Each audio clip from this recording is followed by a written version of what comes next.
Right, this is video footage from Wells, Wells Castle Cathedral down Somerset Way, not far from Glastonbury, that I took a couple of days ago. I'm sorry to tie in, obviously, Wells with what I'm going to cover, but obviously it needs to be covered, and this is my own perception. It has nothing to do with that town down in Somerset, which is a sleepy, middle-class, middle-aged sort of town, really. White majority as well. But so be it, for the time being, that's how it is at least. So, obviously, with what happened last night, myself, I was at Bridgewater, and I happened to check my phone. I was waiting for the squibbing, which is where they hold all these bonfire things above their heads.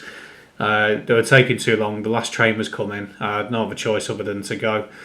I still believe it was the right call, because the alternative would have been essentially sleeping rough, potentially, at Bridgewater.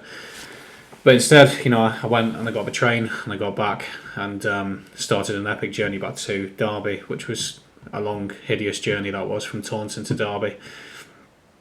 Anyway, so whilst I stood there waiting, I happened to check my phone, and obviously breaking news was that two people, at the time we said two people have been stabbed in Huntingdon. I know Huntingdon well, I've been there many a times, even dated someone from there for a while. But yeah, it was surprising to see something like that happen there. Such a sleepy kind of market town, really, in Cambridgeshire. Small, sleepy, typical Cambridgeshire town, really. But it kind of says it all. I know it's a train, obviously, heading from Yorkshire down to London. Not really anything's been revealed about these two perps, if you call them that.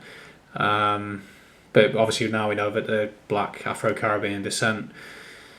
And it does remind me of what happened to me when I was coming back from Lincoln the other day. So going to Lincoln was fine, quiet, steady train. A couple of people in suits going to work in Lincoln, I guess, for the day. But coming back was totally different. Heading back from Lincoln, passing through Nottingham. When I was on the train from Nottingham to Derby was where things changed, and the demographics in the carriage were basically majority black African on the carriage that I was on. And I thought at one point, how am I going to get up and walk away? Because the image in my head of that Ukrainian lady in America was going through my head. Whether that's real or not, whether it's staged, I don't know, but it certainly passed through my mind. And so I got up and walked. When we got to Long Eaton, I stood up, walked away, and went into the other carriage. Looking back, I was the only English white face on that carriage. So perhaps you call it racist, so be it. That's what I thought was the right thing to do. Moving into the next carriage, it was all Asians, people of South Central Asian descent. There was two Muslim women on there with the whole hijab, burqa stuff and all that. There was an Asian lad glaring at me as I passed through, and then the other Asian lad was just getting his head down. But I just think it's self-preservation, to be honest. And obviously what happened yesterday, fair enough, there's enough people, English people, that cause crime. There's definitely enough scummy English people around, but it kind of, I just think it's self-preservation now, because also has to be said, grievances of the past. So, for example, David Lammy, Dawn Butler, Lenny Henry, they're all calling for reparations for Britain to pay because of what was done to their ancestors. So there's some truth in what the far right might say, in terms of,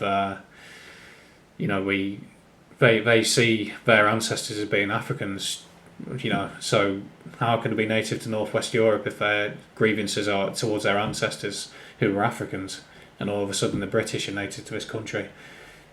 Cultures are different, people are different, ethnicities are different, regardless of what any childish, nihilistic, cultural Marxist mindset has to say. But yeah, just some thoughts anyway, and obviously to the people who were injured in that incident, I hope you make a full recovery. That's it.